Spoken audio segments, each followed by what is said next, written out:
Hi, I'm Jason Scoggins with itsonthegrid.com and thewrap.com. I'm sitting here at Sundance for our Sundance Project 2012 with the crew from Philly Brown. Congrats on all of your success this week.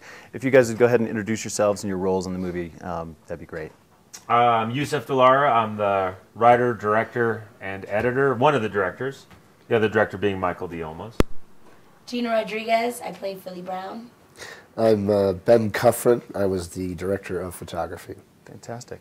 Yusuf, will you tell us a little bit about the movie, what it's about for the people who haven't heard about it yet? Yeah, it's about a street poet, a female rapper who rises in her music, goes through a transition from street diva, from like street rapper to like pop icon, or gets on the precipice of that. But the real heart of the story, or what's really underneath it, is the relationship that she has with her mother, who's a drug addict in prison, and her father, who's a gangbanger trying to go straight. Cool. Yeah. And is Philly Brown the name of the lead character? I'm seeing it on Friday, so forgive me for not being... Well, I mean, her name is Maria Jose Tonorio. That's right. her real name. They call her Majo for short. Philly Brown is her MC name. Mm-hmm. So I play, an MC from East LA.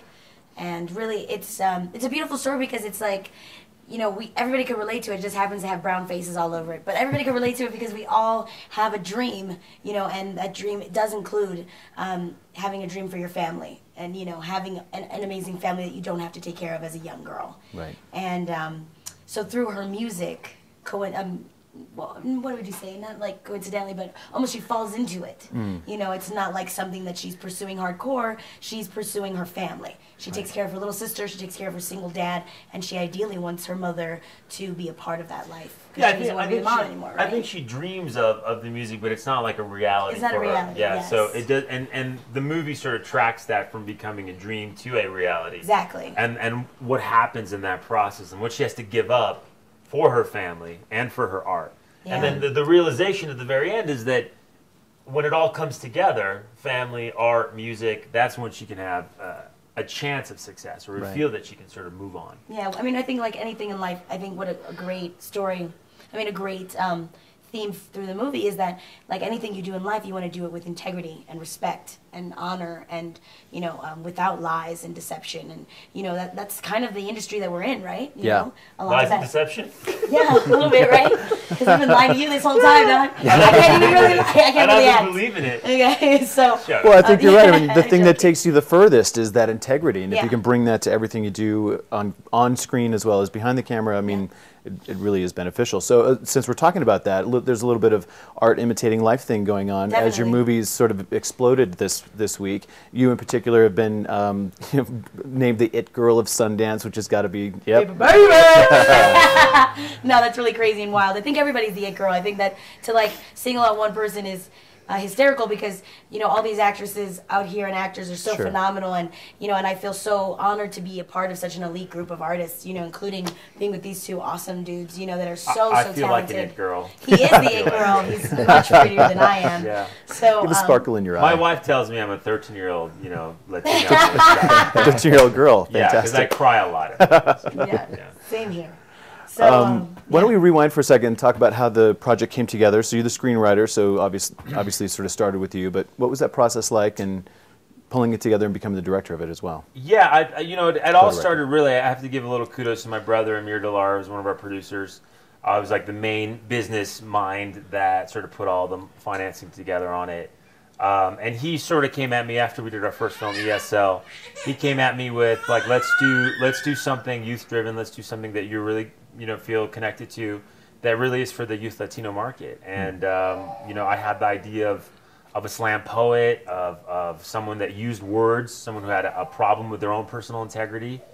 And we kind of developed a project for a couple years, and then we got to a critical mass, and I brought on, or we sort of moved on, and we reached out to Michael, who we worked, Michael and I worked together on Bedrooms, but we directed separate segments. Right. And we really worked well together, so it kind of made like the perfect fit. So after a couple of years, we got the script to Mike. Mike read it. He had sort of his take as a director, and we kind of put our minds together. And How long ago was this, by the way? this was I think like a year ago. Okay, so not terribly. no, it had to be longer A than little that. more like We had shot a year ago. yeah, 2 like years ago, right? No, like I think like a year and a half. Okay. Like that. It was fast. Like once we got it, it just got to a point where we're like we're gonna make the film. So At what point did you decide to co-direct it? Because you see that more and more, in the last couple of years, but it's still sort of atypical to have two directors of a single piece. It is. I think we both wanted to direct, and we both didn't want to let that go. So, so you were arm wrestling. Neither one of you were winning. Yeah. But we realized that if we sort of give up something, and you have to give up a little something to share that we would get something bigger, and so far it's paid off. But that was pretty early on in the process. Like I took it to Mike. He's like, "Look, I love it. I love the script. Let's keep working on it."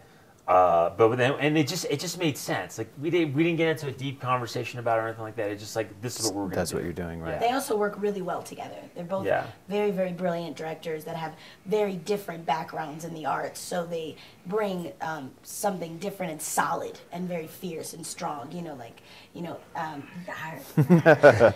Yusuf has a great background in editing as well as writing and directing. So when he came on the set, there was no shot lost. Right. And he made sure that everything was covered and the whole thing was covered, which is great because when you're doing an indie film, so much gets left by the wayside. Sure. Then you cut together this film that just is that doesn't make any sense. Now they just jump to that. Oh goodness. Oh wow. But he's just so brilliant with that. So he made sure that we had everything. And then and Michael comes back from an acting background. So for him, he was he really wanted to get the moment, and he was really good at working on the moment. And so Yusuf had his back on that, making sure that every moment was captured.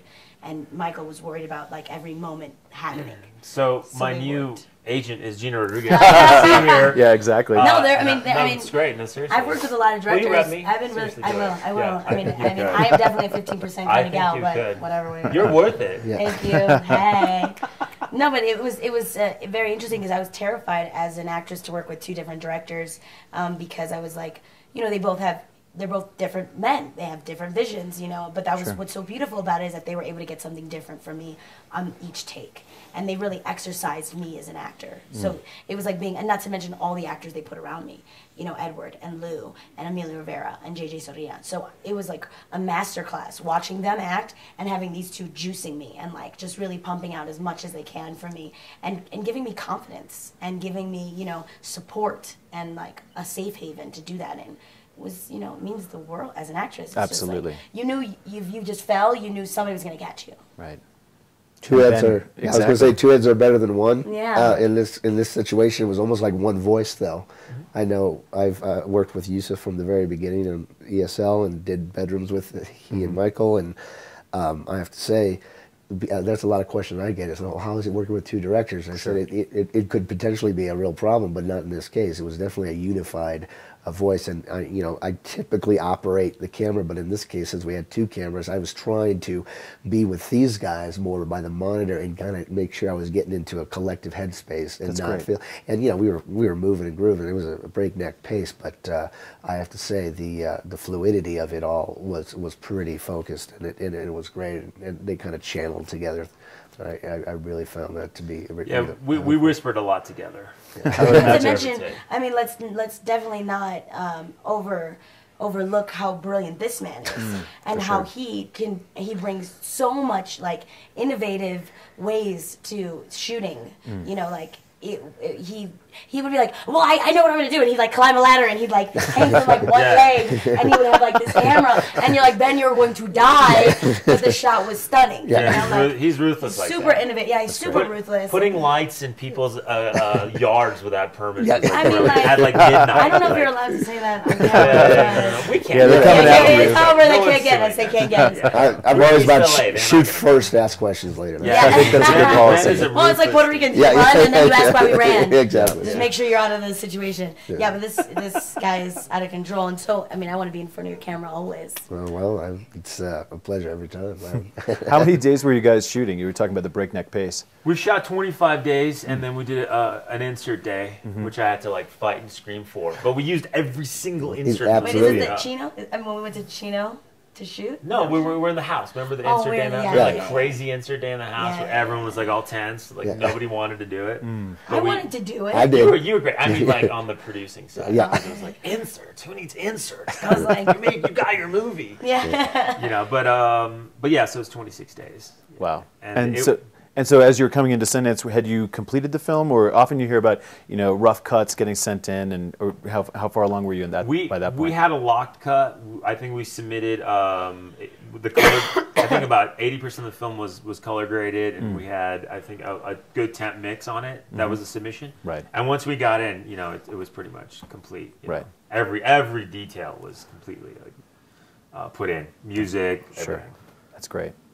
And so you've been here for about a week, I would imagine, 5 or 6 days, something like that. Yeah. And Yeah. what were your expectations coming in, and were they exceeded, or exactly what you thought was going to happen? Yeah, I think we kind of expect. I mean, you know, we're the sort of energy coming up to Sundance is pretty phenomenal. Yeah.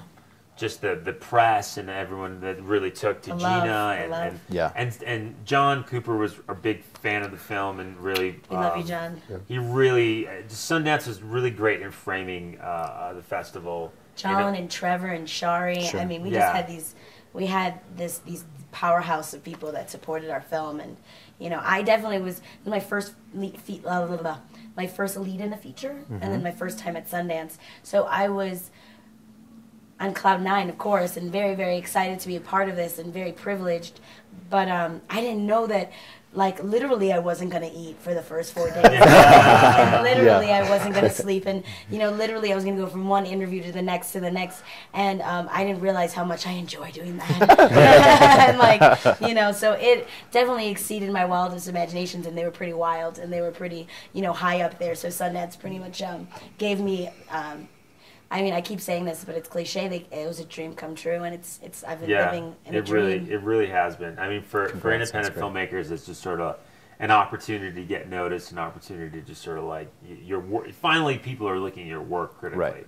And you're put on a platform where you get to use your voice for good, which is what I've always wanted to do. And, you know, now I'm at this place in my life and in my career where I actually get to talk to little Latina girls everywhere and be like, hey, listen, if I could Sure. do it, you could do it 10 times better. That's fantastic. So thank you, Sundance, for putting me on that. Realm. Yeah. So what's next for you guys as you sort of roll out of the festival over the next couple of days? I'm actually landing in the prep, which is an awesome Really? thing. Yeah, That's my great. next film is called Snap. It stars Jake Hoffman and Nikki Reed. It's a psychological thriller. My business partner, Victor Turan, who actually was the producer of Philly Brown, Right. Yes. wrote the next project and Cool. will co-direct it with me. So it's like we're keeping this whole co-directing thing going. Nice. Very good. Gina's going to be in it as well. Yeah. Congratulations. Freaking amazing. Excellent. You know, I really want to work with her on everything I do for forever. You better. And this guy, and this guy's the DP. So we're really excited about that. I mean, it's a dark psychological thriller set in the underground dubstep world. It's cool. really intense. It's incredibly terrifying. Yeah. So we're excited. Like So VHS terrifying, or have you heard about that? With all the I people have. fainting last night? I have. I haven't. I want to see. Yeah. I think that. Yeah. It's apparently pretty intense. Yeah, it is pretty intense. I think this is more of a musical Sure. thing. I think it's more in your headspace. Psychological. Yeah, I think it's more headspace than gruesome. Good. But there's got to be a little gruesome in there, and we have a couple surprises up our sleeves. Fantastic. I actually am super, super blessed. I just signed with ABC. I just got a talent deal with ABC. Congratulations. Thank That's you so much. fantastic. So Now, I'm that'll be gonna- to develop for next season, or are they looking at something during pilot season right now? For Pilot season right now. Wow. So as soon as I get back, I continue to read pilots that they're sending me and find out what's the best fit for me and Sure. what I want to do next in the television world. Probably have a stack this high waiting for you. I'm back very in LA. excited about that stack. Yes, reading scripts is my favorite thing to do. So I'm going to be doing that. I'm going to be working with Yusuf, which I'm very excited, so very soon with that. And me and Michael, almost the other director, Sure. we are developing a biopic on a boxer. Well, I'll be Great. playing the boxer, and I'm very excited because I grew up boxing with my father, so it's really close to my heart. So we're going to be it'll be our $1 million baby. Fantastic. See, that's the advantage of working with two directors. Now you have two projects. Yeah! Exactly. Boom! All my projects now. You don't have two directors? Meh. Yeah. Meh.